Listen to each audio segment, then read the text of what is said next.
అందరికీ నమస్కారం. నేను మీ కిరా కార్పీని. నిన్న ఆర్కే రోజా ఒక ప్రెస్ మీట్ పెట్టింది. అత్యంత ఆవేశంగా ఊగిపోతా ఉంది.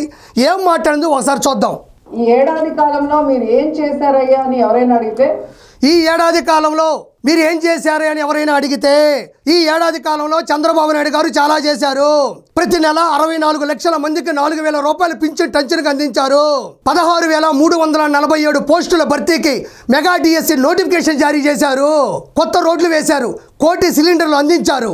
ల్యాండ్ టైటిలింగ్ యాక్ట్ చెత్త పన్ను రద్దు చేశారు.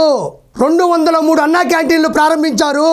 కేంద్రం నుంచి అమరావతికి 15,000 కోట్ల రూపాయలు, పోలవరం ప్రాజెక్టుకి 12,500 కోట్ల రూపాయలు, స్టీల్ ప్లాంట్కి 11,400 కోట్ల రూపాయలు మంజూరు చేయించారు. చెప్పుకుంటూ పోతే చంద్రబాబు గారిది ఒక చరిత్ర, మనదేమో చెత్త పుట్ట.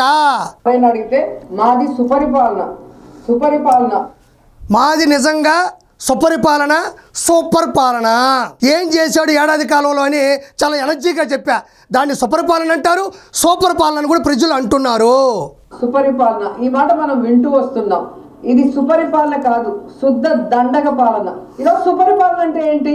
ఈ రాష్ట్రంలో ఈరోజు సుపరిపాలన అంటే ఏంటి?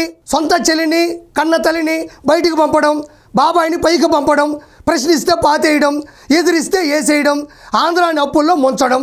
ఇది కదా సుపరిపాలన. మన పేద ప్రజలకు అన్నం పెడితే సుపరిపాలన ఎందుకు అవుతుందా? పేద ప్రజలకు సిలిండర్లు ఇస్తే ఎందుకు అవుతుందా? పింఛన్లు ఇస్తే ఎందుకు అవుతుందా? సుపరిపాలన అంటే మీది. ఆడవాళ్ళ మీద దేశంలో ఎక్కడా జరగనటువంటి విధంగా అత్యాచారాలు, వాళ్ళని హత్య చేయటం, ముక్కలు ముక్కలు చేయటం, పొదల్లో వేసేయటం, పూడ్చిపెట్టడం. దీన్ని నాకు అర్థం కాదు ఆర్కే రోజా.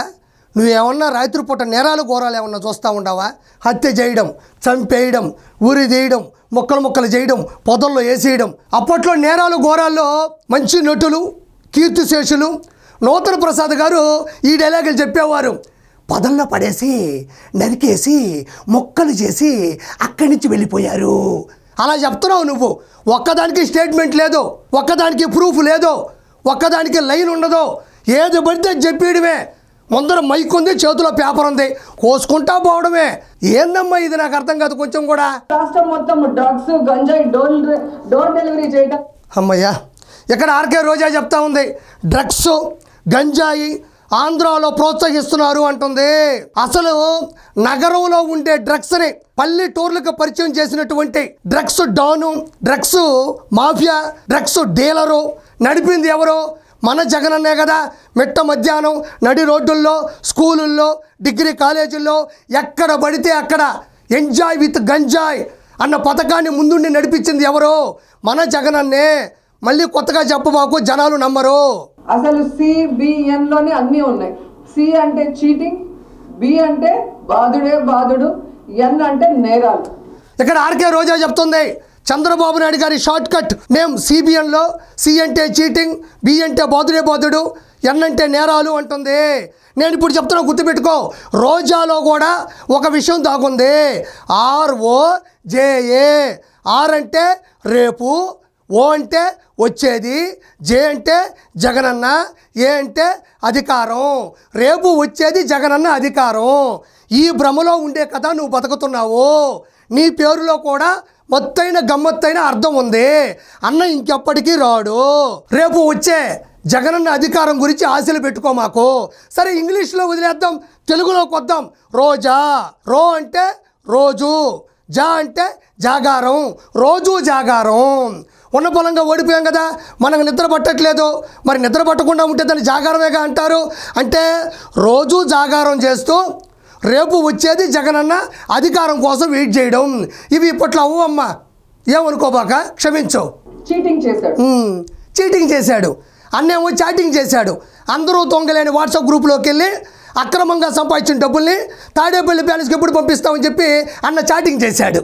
మొన్న వెన్నుపోటు దినంలో ప్రజలందరూ కూడా స్వచ్ఛందంగా ప్రతి నియోజకవర్గంలో కూడా బయటకు వచ్చి ఈ ప్రభుత్వం మీద ఎంత వ్యతిరేకత ఉందో చూపించగానే ఈ కూటమి ప్రభుత్వానికి కూసాలు కదిలే. అమ్మయ్యా, జగనన్న వెనక జనాలు అంటాం. మరి ఆ జనాలు ఎందుకు ఓట్లే లేదు అంటే ఈవీఎంలు అంటాం. మరి అదే ఈవీఎంలు 2019లో కూడా ఉన్నాయి అంటే నోరు తెరుస్తావు. నేనేం మాట్లాడాలి నీతో? నాకు అర్థం కావడంలే. మొన్న జగన్మోహన్ రెడ్డి వెనకొచ్చిన జనాలను చూసి కూటమి ప్రభుత్వానికి కోసాలు కదిలే అంటుంది. అన్న చేసిన మోసాలకి కోసాల గదిలే హెలికాప్టర్కి ఇలహంక ప్యాలెస్లో దాక్కుంటున్నాడు. కోర్టు వాయిదాలకి రాకుండా పదే పదే దాటుకుంటున్నాడు. ఎవరు కోసాల గదిలయ్యో ప్రజలకు తెలుసు. ఆ జనాన్ని చూసి ఏం చేయాలో అర్థం కాక పిచ్చెక్కి అప్పటికప్పుడు అమ్మఒడిని అనౌన్స్ చేస్తారు. ఏమన్నా మనకు బుర్ర కానీ ఏమన్నా ఆలోచన కానీ పేపర్ వచ్చిందంటే వెనక ముందు చూసుకొని చదివే ఆలోచన అవకాశమే లేదా? ఆ జనాల్ని చూసి చంద్రబాబు నాయుడు గారు భయపడిపోయి అప్పుడుకప్పుడు తల్లికి వందనం అమౌంట్ వేసేసాడంట. ఏది 67,27,164 మంది విద్యార్థుల యొక్క తల్లుల అకౌంట్లోకి అప్పటికప్పుడు భయపడిపోయి డబ్బులు ఇలా వేసాడు. శ్రవణ్ ఇదిగో నీ డబ్బులు, చంద్ర ఇదిగో నీ డబ్బులు, లావణ్య ఇదిగో నీ డబ్బులు. ఏంది అన్ని వేల కోట్ల రూపాయలు అప్పటికప్పుడు భయపడిపోయి అకౌంట్లు వేసేసాడా? వెయ్యాలి అనుకున్నారు, వేసేసారు అంతే. జనాలు ఎలా నమ్ముతారు నీ మాటలో? భయపడిపోయి అప్పటికప్పుడు అమౌంట్ వేసేసారు. ఏది వేల కోట్లు తెచ్చి జనాలు చూసి భయపడిపోయి ఓయమ్మ ఇదేంద్ర స్వామి అనుకొని గబ గబ గబ గబ గబ కొట్టేశారా? ఏమో బో. ఎన్ని సంవత్సరాలైనా చరిత్రలో జగనన్న నిలిచిపోతాడు అమ్మఒడి. జగనన్న అమ్మఒడి విషయంలో చరిత్రలో నిలిచిపోతాడంట. అన్న అమ్మఒడి విషయంలో చరిత్రలో నిలిచిపోబల్లా. అసెంబ్లీకి వచ్చి ఒక అరక్షణం నిలబడమనమ్మా, అప్పుడు చెప్తా జగన్ అన్న చరిత్రలో నిలబడిపోయాడని. అన్న ఎప్పటికీ అసెంబ్లీకి రాలేడు. కాబట్టి చరిత్ర అనేది మనల్ని ఎవరైతే ప్రజలు గెలిపించారో ఆ చట్ట సభలోకి వెళ్ళి వాదించాలి, ప్రజలకి న్యాయం చేయాలి, అది చరిత్ర అవుతుంది తప్ప అమ్మఒడి విషయంలో అన్న చరిత్రలో నిలబడడు. Good bye.